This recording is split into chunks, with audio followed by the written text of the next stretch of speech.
and the CUWiP organisers asked the Blackett Lab family to put together an event on really showcasing the intersectioning identities of women in physics.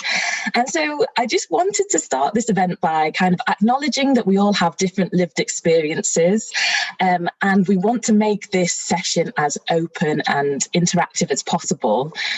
So we recognise that perhaps a discussion might touch upon things that, you know, certain issues that people might find difficult. So if you want to take a moment for yourself, please do like you would in a usual conference. Basically rejoin us when you can. But the main thing is that we want you to ask as many questions as possible. We'll be using the VBox that you've been using throughout the conference, but also do add your questions to the chat. And we'll be opening the floor for an interactive discussion at the end. So I suppose this year has really been quite a lot. On top of the pandemic, there's also following the murder of George Floyd, there was the incredible resurgence of the Black Lives Matter movement. And then, of course, many of us may still be processing kind of the events of the last week following the murder of Sarah Everard. And so I think it's really necessary and important to have these conversations around our intersecting identities as women and of non-binary people in the physics arena. And so basically this session is really to create an open and safe space to celebrate who we are, who you are in the audience, and we're all multifaceted people, and really the power of people with physics degrees. And so we want to showcase excellence, and especially Black excellence, and also kind of encourage the different pathways in which you can go into after following a physics degree. So we've really got a stellar lineup.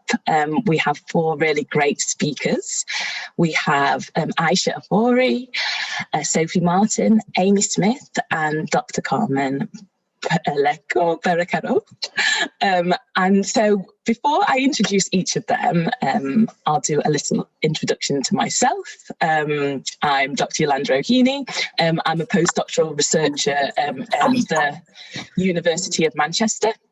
So I did a physics degree at Imperial College London, and I went into medical imaging, a PhD at UCL. And so now I develop new MRI techniques to try to help better understand Alzheimer's disease. So over my PhD, I was one of the co-founders for the Minorities in STEM network. So you might have heard of us on Twitter. So do follow us.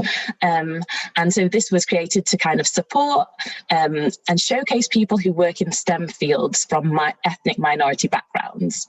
And then more recently, in May last year, I was one of the founding members of the Blackett Lab Family, which we'll be hearing more about in this session. And so this is a UK collective of Black physicists. So that's a little bit about me. And so now over to our panel. So I'm going to introduce each of the speakers first of all, and they're going to tell us a little bit about themselves. And then we'll go into a bit of a discussion, and then it will be over to you. So please do ask any questions that come up in VBox on the chat, or if you can raise your hand later. So it's my pleasure to introduce the first speaker is Ayesha Ofori. So she's a multi-award-winning real estate investment specialist and a former wealth manager and a recognised businesswoman as well. She previously held roles at Morgan Stanley and Goldman Sachs, where she was an executive director and private wealth manager to ultra-high net worth individuals, managing over 500 million of client assets. So Ayesha continues to work with these high net worth individuals who seek investment in residential properties, but she's also on a mission to empower historically underrepresented groups by supporting them to achieve financial and lifestyle independence through property investment. So in 2019, Ayesha launched PropElle Network and the Black Property Network. Which help communities focus on women and minority groups to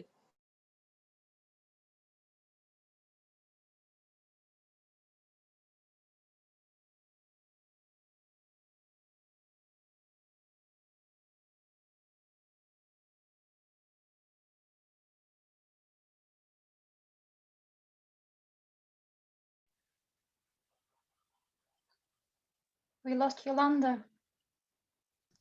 I think so.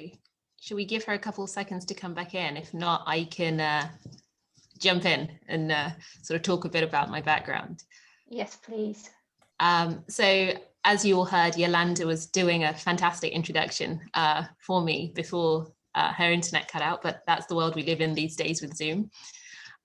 So as you heard, my name's Ayesha Ofori, and I was a physicist what feels like many, many moons ago. So I studied at Imperial College in 2003. So I was actually at the Blackett Lab as well. So I have very many fond memories. So as I said, I studied physics a long time ago. And for me, I chose physics because I had always had an obsession with numbers and math ever since I was a young child. And I was, I guess, very fortunate that, I don't know, numbers just came easy to me. I could look at them and I could just see the answers without even having to try very hard. And I guess it's a gift. So it was just something that I really enjoyed. And then when it came to deciding what to do at university, I considered doing pure maths, and I sort of thought, oh, well, that's a bit boring. At least physics is exciting math. It's sort of applied and you look at lots of different things. And then also I was just, I've always looked for challenges, and I realized that, studying physics wasn't traditionally something that women did. And when I looked at the numbers, there were very few women, compared to the total number of people on the course. And I was like, well, I'm not going to let that stop me. So I was like, I'm going ahead anyway. And so I joined Imperial and had a fantastic 4 years. I did the MSCI, thought about doing a PhD afterwards, wanted to do a PhD. My family were not having it. They're like, you have got too much debt. You're going to go and get a job and you're going to start paying some of it off. And I went into investment banking. I went into investment banking almost, not even by choice. It was definitely a choice, but it wasn't a deliberate choice. When I was at Imperial, I had no idea what an investment bank was. I thought it was just an ordinary bank, like on the high street. I had no idea. I knew nothing about finance. I knew nothing about accounting. But what was important was that the investment banks liked the fact that I had studied physics, because to them it meant that I had an analytical brain, which means that I can solve problems, particularly with numbers, and I can do it very quickly. And I'd say that that's actually very true. And I think that's something that I took away from my physics degree that has kind of helped me to develop and be the person that I am today. I can solve problems.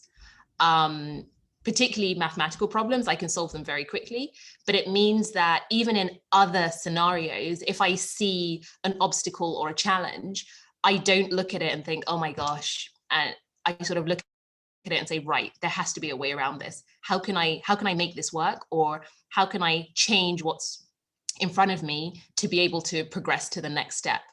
And I think that that's been really important for me throughout my career in investment banking, throughout my time as an entrepreneur, because life is full of obstacles. Everything we do, there are challenges, and it's about how you navigate them.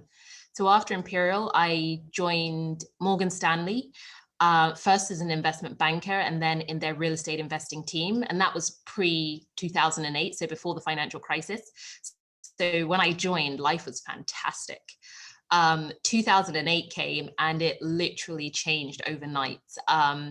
It was actually quite an interesting place to be. I was literally in the building next door to Lehman. So just the emotions and the things you saw, the people literally running around, like it was something I'll never ever forget. And I stayed in banking for quite a long while, but after the financial crisis, or actually during the financial crisis, I realized that not much work was being done. Being in the financial services sector didn't seem to make a lot of sense, because it was just very, very different to pre the crisis.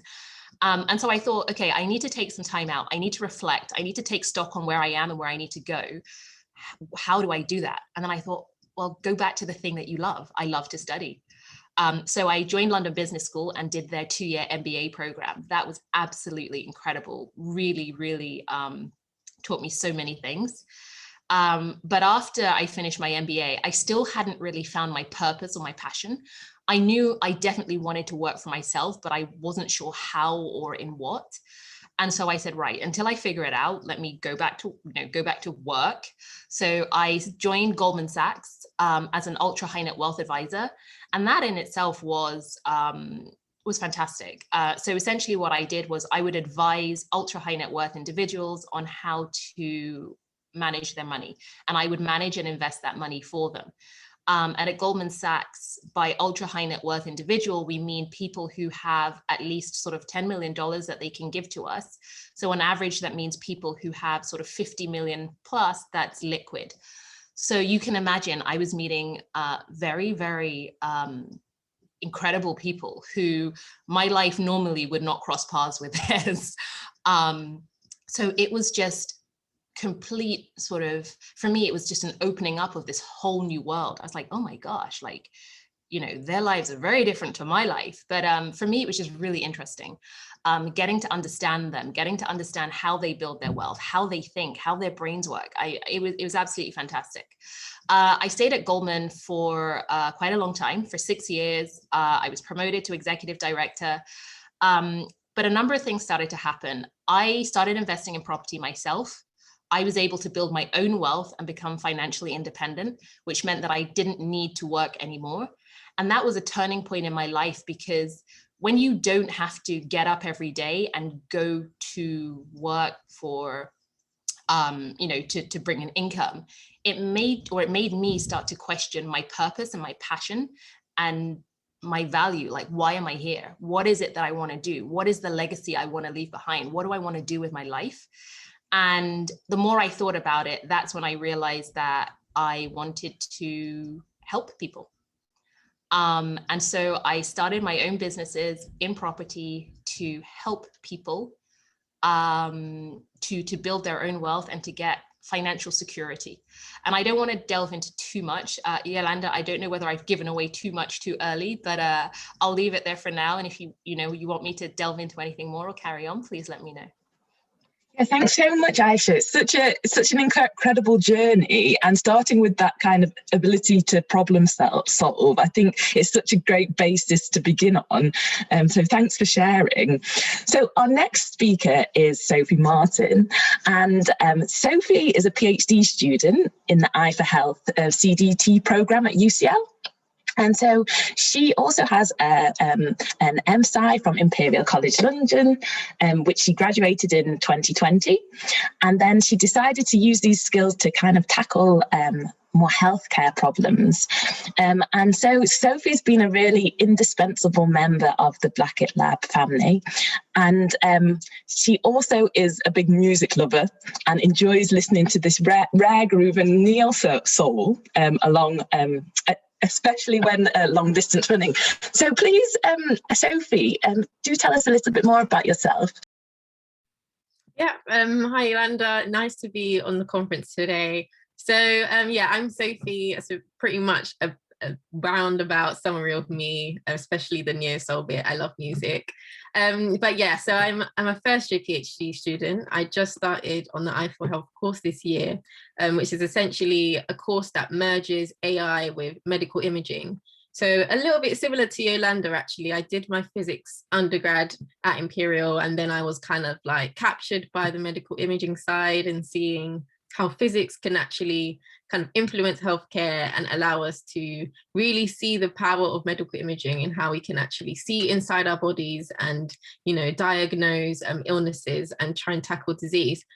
So I was like fascinated by that. I just thought, what a nice way to use my skills. And I think for me, a big reason why I decided to go down that route was I felt like I needed to really pinpoint what would motivate me during tough times. And I say that because during undergrad, what I did was I carried out several internships. So I must say, I didn't know I wanted to do a PhD. I didn't know I wanted to do medical imaging at all when I started. So I was like, let me just try everything. It's quite nice. I think you'll see from the panel, physics can take you in so many different places. And I knew that. And I chose physics specifically because I felt like it would open loads of doors. So what I did was I applied for internships in different fields during my summer breaks. So yeah, first year I did a bit of engineering at a car manufacturing company. Second year I did some data science for an energy firm. And then third year I went kind of into the medical field and started looking at genetic research. So just try to do as much as I could with the free time. I must say that, you know, your summer breaks is a really good opportunity to just try stuff, because it's like a very unique opportunity to have, you know, 3 months or so with no strings attached to just try out different things.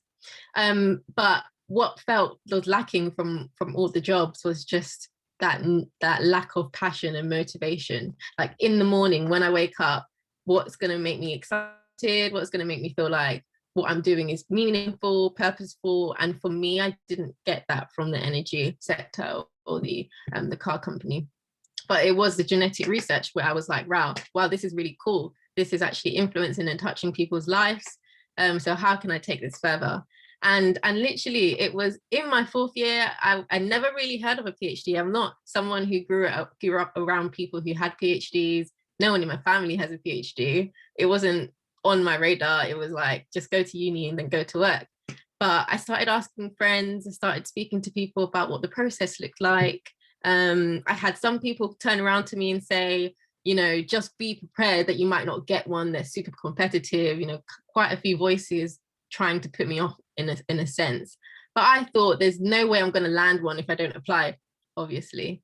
So I just literally Googled PhD positions, medical imaging physics, and went for it. And luckily I managed to get this one at UCL.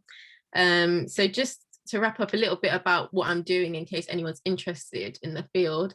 So my research is taking the physics skills a little bit like Ayesha, so the problem solving, the mathematical thinking, and applying it to AI. So with machine learning and stuff like computer science, there's a lot of maths involved in the algorithms you develop. And essentially I'm using that to tackle dementia research. So thinking about how we can predict an earlier diagnosis of dementia and how we can actually get that into the clinic and allow people to trust the machine learning algorithms that we're using, because essentially if people don't trust what they're saying, then it will definitely slow progress. So my research is focused in this area. So yeah, happy to take any questions anyone's got about AI and physics and computer science and medical imaging. Yeah. Great, thanks so much, Sophie. So our third speaker is Amy Smith, and so it's a real pleasure to welcome Amy onto the panel as well. She is a PhD researcher as well at Imperial College London in the Department of Physics, and so she's had a little bit of a different route into her PhD. So after graduating physics at the University of Manchester, she spent 4 years as a secondary school teacher in Birmingham, where she was awarded an IOP scholarship to do that. And then in 2020, she completed a master's in professional education, where her dissertation focused on how the backgrounds of female students and the female kind of stereotype affects uptake and belonging in the department. And so now she's continuing that work and broadening it out and looking into the intersectionality of underrepresented groups and how collectively we can make physics at university a place of belonging for all. So thanks for joining us, Amy, and do tell us a little bit more about yourself. Thank you for that introduction. I feel like that encompasses a lot of it. Yeah, I've got a very different, I suppose, background in that I didn't stick with kind of the core physics and I branched off a little bit. So my background really is that I'm a PhD researcher at Imperial at the moment. My background was in physics and I did my undergraduate in Manchester. And as I'm sure we will all have experienced at some point, I had a bit of feelings of alienation and it didn't feel like a perfect place that I fitted in. I was the only girl in like my tutorial group and so on. And I'm sure we've all had that feeling of feeling like we don't quite fully fit in. So I chose to leave kind of physics as like a core route and went into teaching. It was something that I'd always been interested in. And when I was doing my teaching, I realized that that kind of gender gap in physics was even bigger really at secondary school as well. I taught, the school that I was at was kind of my local school just down the road from where I grew up. And in the A-level classroom, there was 2 girls across both year 12 and 13. No girls in year 13, 2 girls in year 12. Yeah, mainly boys, mainly white boys, only white boys. So no black students as well. And considering it's Birmingham, second city, inner city school, yeah, it was obviously a problem. And I think what doing physics at university gave me was kind of, I suppose, as Ayesha said, that problem solving. It was that seeking the answer and that curiosity, I think, that physics ingrains in you. And so I was immediately like, right, well, what's the problem? Let's figure out what's the solution, what's going wrong. And no one else really seemed to be asking that question within the school, at least. So that's why I decided to do a master's in education and focus that research on understanding why there are gender gaps within physics.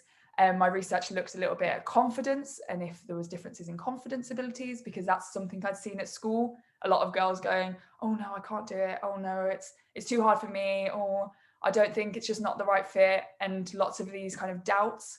I looked at the backgrounds of students as well. And was there a difference in our upbringing? You might have heard research at points talking about girls are encouraged to play with dolls and boys are encouraged to play with Lego. I wondered whether did that have such an impact? Did that evolve into these gender differences? And yes is the answer. There's all these little bits that contribute. But the biggest thing that I found from doing my master's was that even the people who had these great backgrounds, who had parents who were physicists, who went to science museums, went to talks, their schools were really supportive, all the different great things that you think would just kind of put them on track to be a great physicist in the future, still went to university and felt like they didn't belong, or that they had to change their personality to fit in. I had a friend say to me, I wish I liked video games because I would have fit in more. And it seems so baffling when you just kind of say it as it is, that someone thought they had to change their personality to be able to fit in to do a degree subject. I find it so, it's so horrible but enlightening to understand that so many people have these doubts about who they are purely because we have such a fixed stereotype of what physics is, and that this is what a physicist is, and people feel like they have to conform to it. And if you can't conform to it, then you mustn't be a physicist, and maybe you need to be doing something else. And so I think everyone has these doubts, and really I had to make the decision to leave teaching, which I absolutely loved, because I wanted to do more research into that idea of belonging and kind of shining a light on the fact that the gender gap and I suppose kind of other intersectionalities and the gaps that we have in Black physicists isn't just about uptake, and it isn't about just getting them into university and filling the numbers. It's about making people feel like they belong as well, and kind of understanding what we can do to help belonging so that ultimately we stay in physics, and then it's kind of like a lifelong promoting of it. So that's where I am now. I'm doing my PhD at Imperial. I'm in my first year and I'm looking at belonging within the physics department, and then hopefully finding ways that we can increase belonging amongst underrepresented groups. And then hopefully sharing that information so we all feel a little bit more like we belong. Thanks so much, Amy. I think that what you said must resonate with so many, or maybe all of the people in the audience. So thanks for sharing that, and looking forward to delving a bit more into that. And it kind of follows on quite nicely to our final speaker, because myself and Carmen have had so many of these conversations about how to make, why are we separated, and why do we not have this sense of belonging in our physics department? So let me welcome our final speaker. It's Dr. Carmen Palacios-Berraquero. May have almost got that right. And she is a quantum physicist by background, and she's the CEO of New Quantum, which is a Cambridge-based quantum photonics company spun out by the Cavendish Lab in Cambridge, where she completed her PhD. So Carmen co-founded New Quantum 2 years ago, and she's already raised about £3 million in sorry, Carmen, I'm messing this up for you, but you'll be able to touch upon this a bit more. But multi-million pound government grants. She's also the author of several research papers and a book, and the winner of the Jocelyn Bell-Burnell Award, a medal from 2018 from the Institute of Physics. So Carmen co-led the Cavendish Women Society, so Cavendish Inspiring Women, and was the LGBTQ+ representative at St John's College, as well as being a dear friend of mine. So Carmen, please introduce yourself. Thanks so much, Yolanda. Shall I try and keep it to a few minutes to leave time for questions? Shall I keep it? Yeah, please. 2 or 3 minutes intro would be great. Okay, thanks, cool, Carmen. Cool. Thanks. Yeah, so pretty much said all of that.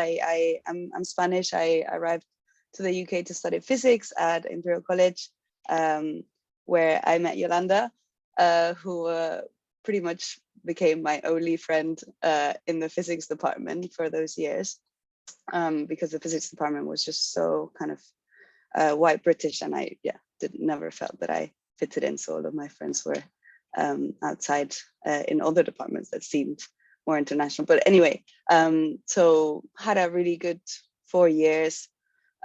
Spent a year in Paris for Erasmus, and then at the end of the undergrad, I didn't really feel like I knew enough about anything to choose a PhD, which I knew I wanted to do a PhD because I like getting into, understandings. I wanted to understand something, like one thing, but in a lot of detail.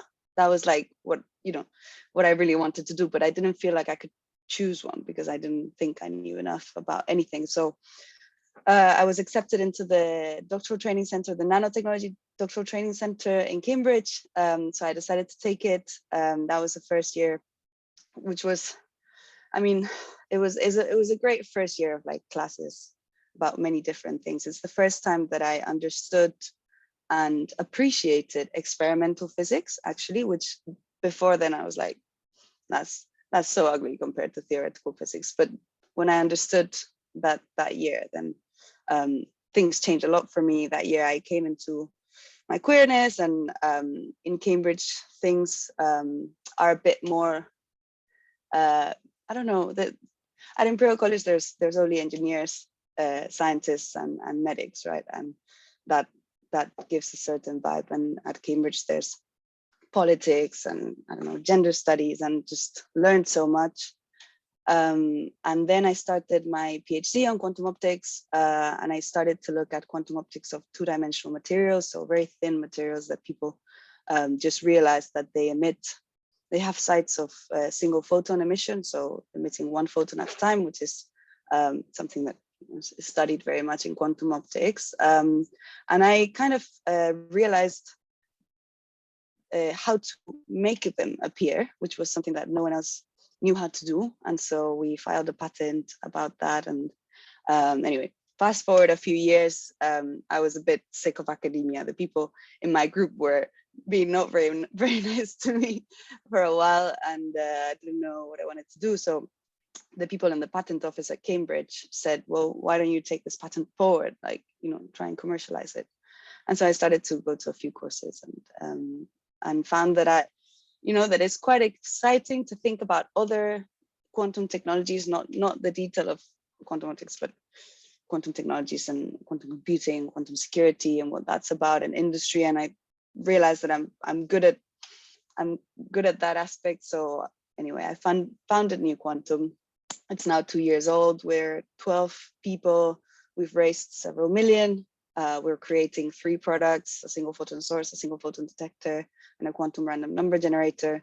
Planning to launch entropy as a service product on the cloud this year, and planning to become the platform technology for quantum photonics. in a few years. So that's, yeah, happy to answer questions. That's a quick background. Thanks, Yolanda. Thanks so much, Carmen. And I'm sure that all of the audience will agree that what a stellar lineup that we have. So please keep on asking questions and we'll try to get to as many as possible. But before we get to your questions, I have a few for the panel. I have lots actually, but I don't think we're going to be able to cover all of them. But first of all, I have to say that I'm so excited that I'm on a physics panel where the majority of women are Black. I think this must be the first time that this has happened. So that makes me really, really excited. So I suppose, first of all, I'd just like to go to Sophie and ask, could you just tell us a little bit more about the Blackett Lab family and kind of why the work that you're doing and that we're doing is important to you? Yes, absolutely. So like Yolanda mentioned, me and her are both the founding members of the Blackett Lab family. We started in May with a group of about 8 of us, I'd say, who all went to Imperial initially. And essentially our professor, Dr. Mark Richards, who teaches at Imperial, did the great job of just keeping everybody in touch who'd passed through the department over time. And I think that's really important to say because it's that uniqueness which allowed us to actually form, because a lot of the time where there are Black physicists in other universities, there isn't somebody like a member of staff who's positioned and staying there long enough to actually accumulate numbers. So what we found is that the 8 of us were now big enough to form a group, and the Blackett Lab family is now an open collective to all Black UK-based physicists in the UK, from anyone who's got an A-level in physics, essentially. And it was such a release for me. I feel like at university, I spent my first and second year feeling quite alone. I didn't have anyone who looks like me that I could connect with. Often in our group, we speak about the fact that it's not just people that look like you, but it's also people that reflect your experiences, your culture, how life was for you when you grew up, your interests as well, which is quite interesting, and what Amy mentioned, because I myself had moments feeling like I wish I liked the music that people in my cohort liked, which is why I mentioned the neo soul, because nobody listened to the music I was listening to. So little things like that do make you feel like you don't belong, like she said. But the Blackett Lab family for me was my release. We could meet, well, back when we formed, you could meet outside. So we'd have sometimes that we'd go out to eat in the evenings, and we just spoke about our shared experiences. So I have to say, in answer to your question, I think the Blackett Lab family for me was just a place where I could be me in my entirety. I didn't have to leave a little bit of myself outside of the conversation. I could talk about, we had the same banter, we had the same jokes, we shared the same cultures and foods. So yeah, it's really important and I love it. And I just hope that we continue to grow and become the same source of joy for other people, other Black physicists in the UK. So much, Sophie, and I have to say, when I met you, I was finally like, wow, there's another girl in the Blackett Lab. And then now I was finding Ayesha as well. I'm like, oh, there was some before us, but we just haven't managed to kind of make the connection yet. So it's great to be able to do that today. So Ayesha, I'd like to go over to you. Could you just tell us a little bit about perhaps the transition between going from investment banking and then moving into kind of being an entrepreneur and kind of your motivation for doing that? I know you touched a bit upon it in your intro, but it would be really nice to hear like a little bit more about that. Sure. So the sort of transition from, physics undergrad into investment banking, I think I was just led a lot by, as I said, family and what other people were doing. Had I followed my heart, I would have stayed in research. I wanted to do a PhD. And that was all I knew, and that's what I loved. I didn't really know anything else. But a lot of the people around me were applying to all these investment banks and management consultants. And I had a little bit of fear of missing out. I was sort of like, should I be doing this or should I be following my heart?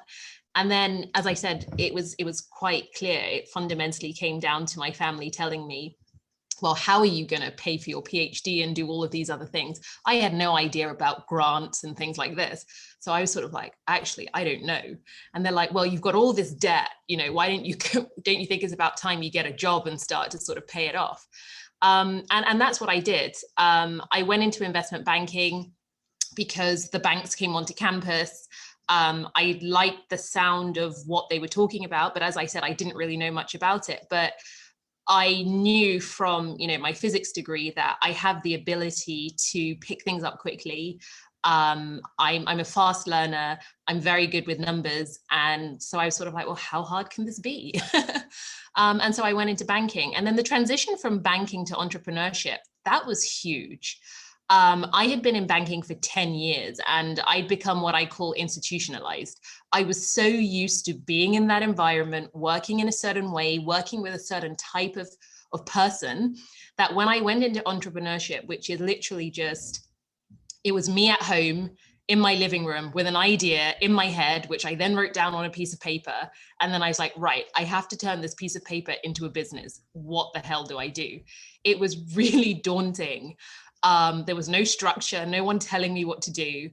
And so the first few months were really challenging, but also because when I decided to first start my business, I'd actually just had a baby as well. And let's just say my whole life at that point had turned upside down. I didn't know whether I was coming or going. But I knew that I wanted to do this. I wanted to be an entrepreneur. I wanted to be a businesswoman. I clearly also wanted to be a mother. So I was like, right, I have to find a way to make these things work. Right now, I can't see how I'm going to get out of this, but I just need to be focused. I need to have a plan and I need to push forward. So eventually things started to come together. I got my rhythm, I got my routine. I found various people who could help me progress. And then I kept pushing forward. I say the one thing that got me through is you have to believe in yourself. And I noticed one of the comments in the chat that one of the ladies wrote that, you know, one of the biggest thing, her biggest hobby is doubting herself. Okay, we all doubt ourselves at some point, but you have to back yourself. If you don't back yourself, why will other people back you? And don't let like circumstances or society or the fact that you're the only woman or the only Black person hold you back. For me, I always say to myself, anything is possible. It might not be as easy for me as for other people, but you know what? If I am alive and I am still breathing, then I can do something. And I use that to always keep pushing myself forward. Yeah, amazing. Thanks for sharing that, Ayesha.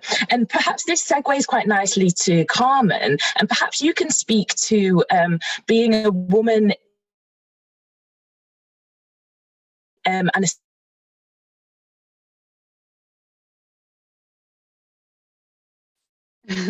Okay, I think maybe Yolanda's video has stopped. So I think she was gonna ask. Oh, sorry, Yolanda, your video froze.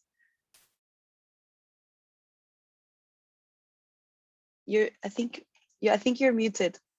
Is it? Yeah, okay. Here we go. I'm having terrible technical problems over here.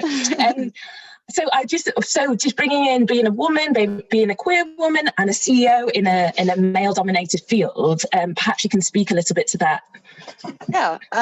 So first of all, being a queer woman, I think strangely, well, I don't know if this is strange but I think helped me, like coming into my queerness made me be more comfortable in my skin as a physicist.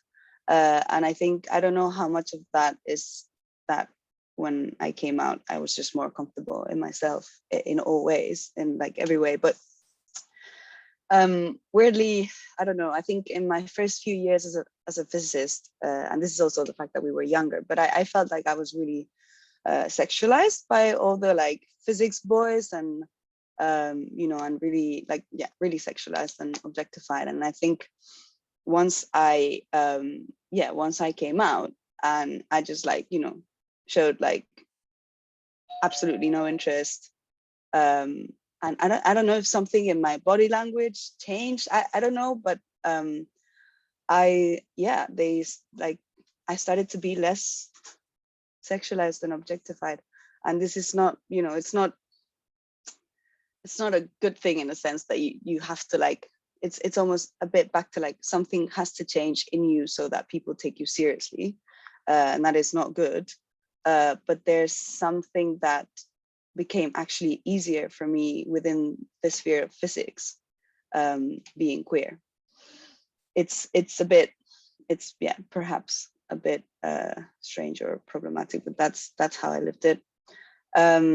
And there's been a few experiences of people asking me inappropriate sexual questions, but those are the, you know, coming from like just not good people. In general, it's been fine. I'm not like I don't, you know, I'm not super, you know, it just doesn't come up that much that I'm queer, and when it does, some people are surprised, some people are not.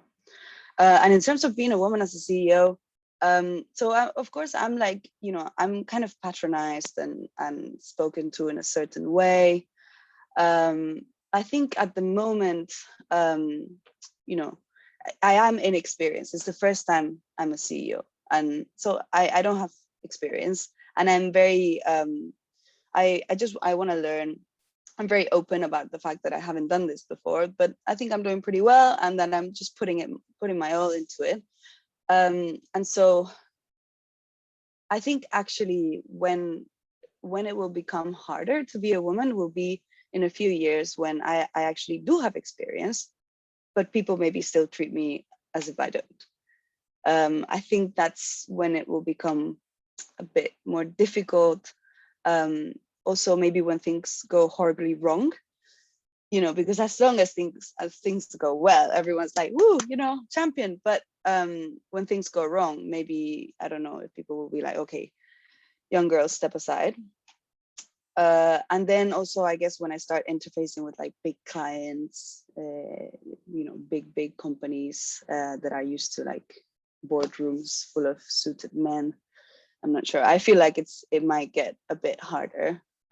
For now, I've had people that have backed me a lot, men and white men that have really believed in me and really supported me. And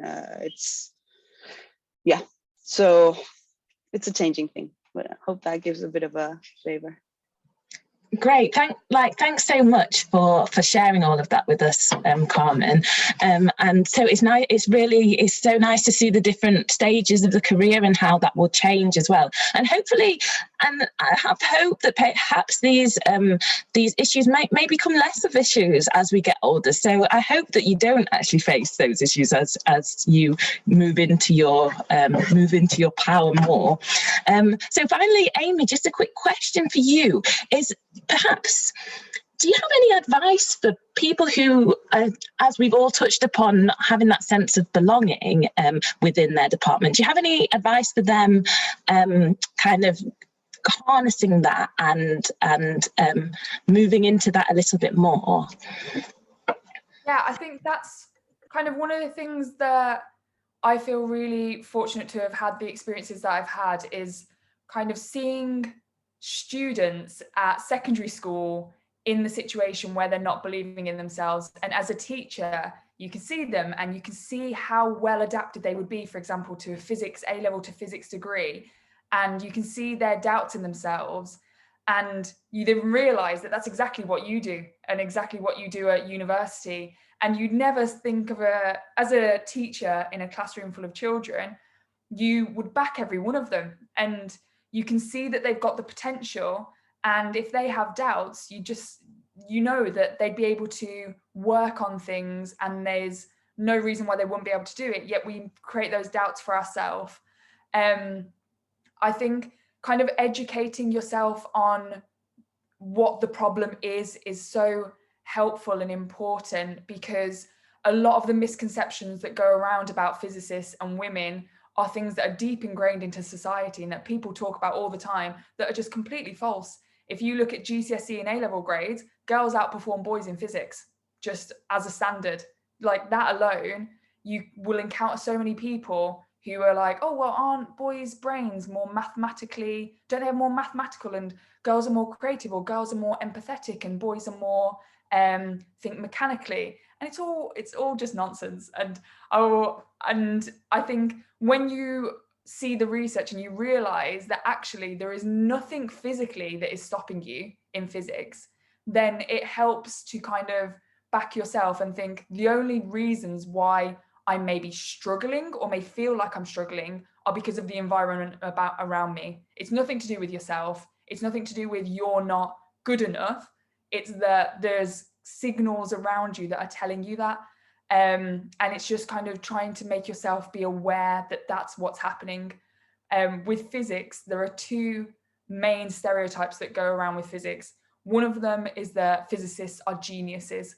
That is perpetuated so much. There is this naturally bright genius physicist who everything is just like, they can do it like that. You can watch The Big Bang Theory and it's like this, oh, it's straight away. They're just naturally bright. They don't really have to work at a problem. That is a myth. That has been perpetuated.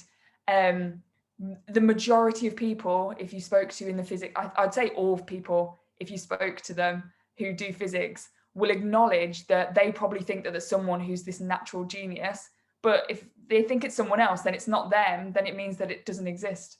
There is no one who is this one genius physicist who can do it. Everyone will be working hard, and that's what it is. It's if you don't understand something, then you just work a little bit harder at it. But it's not that you're not a physicist because it doesn't come naturally to you. And the other kind of stereotype is that physicists are nerdy. They're like the two main ones. And that one, I suppose, is like all your interests and things. It's like physicists have to like video games, they have to like this music, they have to be quite introverted, and they have to like doing these particular things. They don't really do sports. They don't really, that is just something that has kind of been perpetuated so much that we've come to believe that it's true. There is no reason why someone who likes a subject has to have these personalities that marry up with it. You can be a physicist and you can like soul music, or you can like playing football, or you can like doing anything, art, you can be creative. You can have all of these different personality traits and still do physics. It's just a part of who you are. It doesn't have to be every single living, breathing part, and that's completely fine. You can love physics and don't want to do anything else, and that's also completely fine. But you should never feel as if you have to have this certain personality type. And I think realizing that is so great, because then you realize how you are individual, and that is a strength.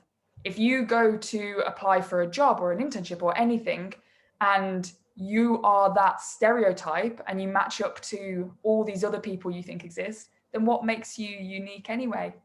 Really, take the things that you have that are personal to you and use them. That's what makes you special. And so you need to embrace it and think, how can you use it to your advantage? You're a unique person. That's wonderful. And so embrace it and use those things.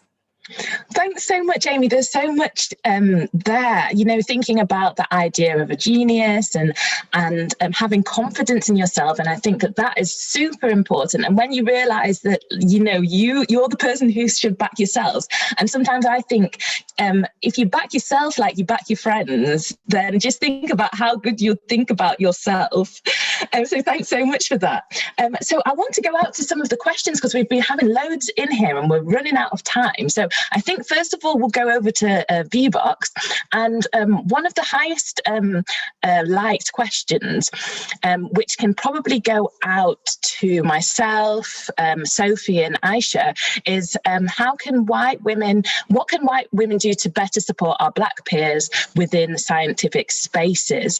And I think that a small thing that everyone can do is just the awareness of perhaps microaggressions and calling people out, so that it's not the person who's perhaps victimized in that situation that has to already as well defend themselves. And so I think that's really important. So anything that you see that you think might be kind of pointed and directed at maybe your Black peers or women as well.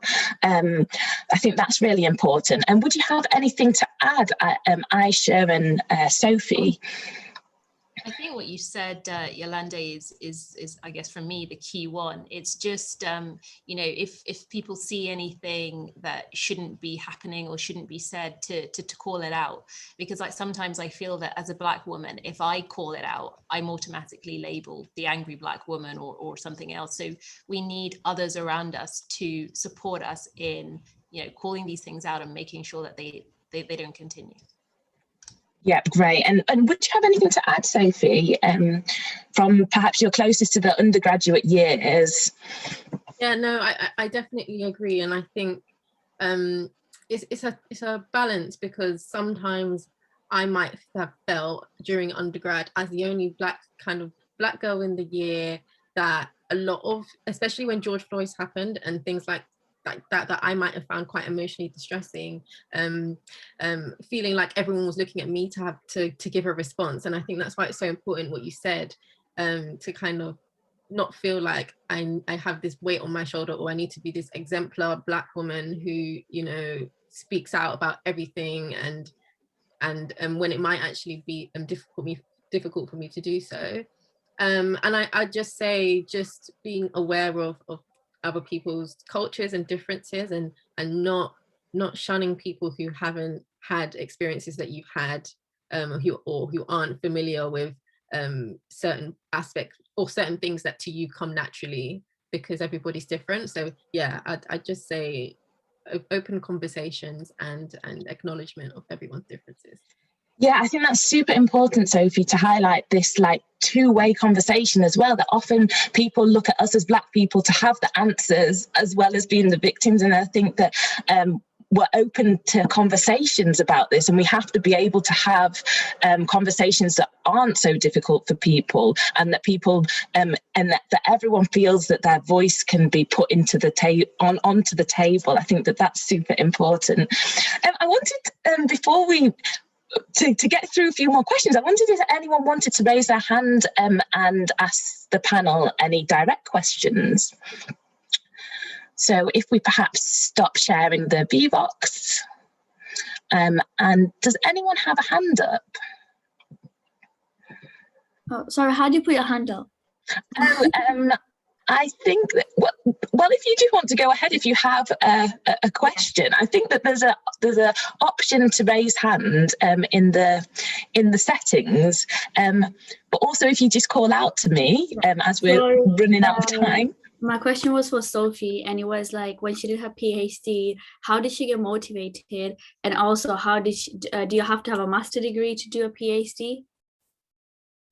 Yeah, no, it's a good question. So to answer the second question, no, you don't. You don't need a master's to do a PhD. There's people in my course who went straight from undergrad to PhD. There's people in my course who worked and then done a PhD. I think it's quite a nice thing actually, is that you end up with a cohort with different ages and different backgrounds. In terms of motivation, it's interesting, because with the PhD, it's not a job per se. So you get paid to do the PhD. It's not like undergrad where you need to apply for funding. You can apply to get a scholarship and get paid to do a PhD.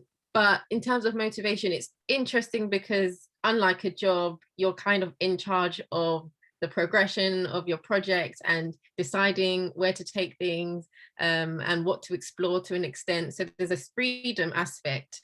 And for me, I think motivation wise always just comes back to why I'm doing what I'm doing. What is this for? Who is this helping? Where is this going to get me as well, even on a personal development level? What skills am I learning as I'm doing this? And if I take time when I'm finding things a little bit hard or lacking motivation to just really think through what I'm gaining from the activity or the task I have to carry out, I find that really, really motivational. And one advice you would give us, like on first year, what would it be? Like one advice that would help us. Is there any advice? Like one thing? I would say yes to opportunities when they come. That's what I would say. Throughout undergrad, you'll have loads of things that you can get involved with, and try as much as you can to be open. You don't have to know exactly what you're going to do at the end. Like, listen, I didn't know in first year that I was going to end up here. I wanted to be a graphic designer at one point. I was just like, I just want to try things. Mhm. So be open, and say yes to as much as you can, and just enjoy the experiences that you have in undergrad. Thank you. Mhm. Thanks so much, Sophie. Does anyone else have a question from the audience? Please just, you can unmute yourselves. I have one question for. Also, we've got a double there. So if we go for Nadia first of all, and then we'll go to Kana afterwards.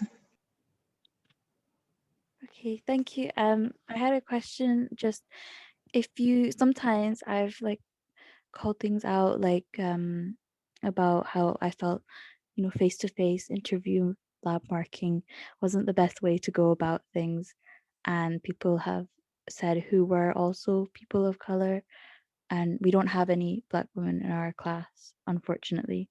But we have got other women of color, and so they were saying no, they didn't feel that way, that it would be such a big issue.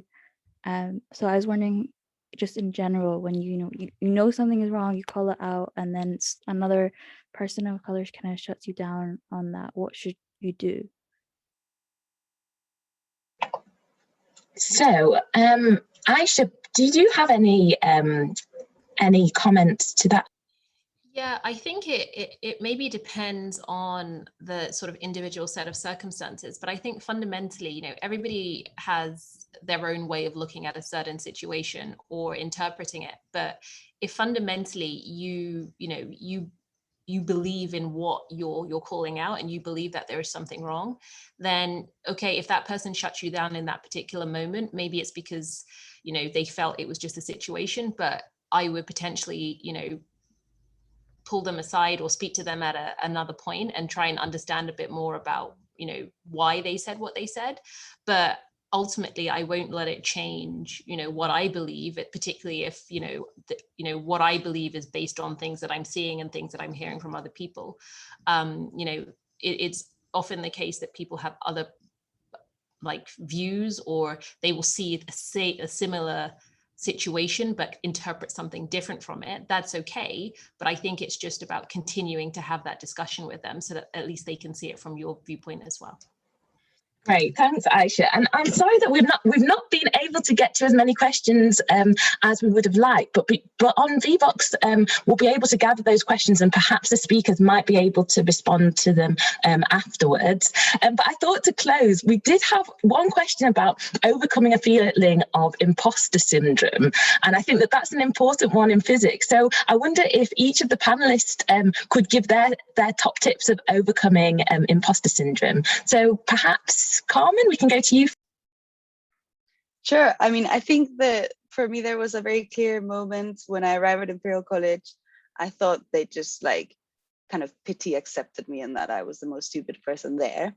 And I just made friends with all these nerdy British boys who sounded like they understood everything. And I was like, okay, I don't understand anything. I failed the first couple of tests. And then I started to ask them questions and study with them. And I realized that they didn't know shit either.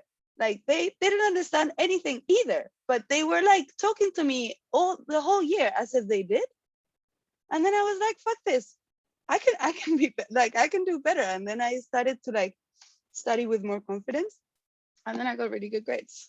So I mean, that's just the story. I guess it's not a tip, but Here, love it. Back yourself, and don't believe everything that other people tell you. Thanks, Carmen. Sophie, how about you? Yes, I was going to say, for me, I found undergrad actually quite hard. I was always comparing myself to other people in the year, feeling like maybe I got in by merit, or the token Black girl. There's all this kind of feelings you get, especially with positive discrimination and stuff. For me, what I really tried to hold on to was that I was more than just my physics grades, and I tried to just remind myself of all the other aspects I wanted to develop about my personality. So I would say, like, just looking beyond what you're measuring yourself against, basically. So, you know, you're a nice person, you've got skills, people confide in you and people trust you. All of these things should be important, and you should value those aspects as well. And for me, that really just helped with the imposter syndrome, because it just reminded me that I was just more than a grade. Like, a grade, it doesn't matter, really. Yeah, here. And we didn't have time to go into the fact that, like, is meritocracy really real? And so, yeah, back in, like, the whole person that you are is really important. Thanks, Sophie. And Amy, how about you?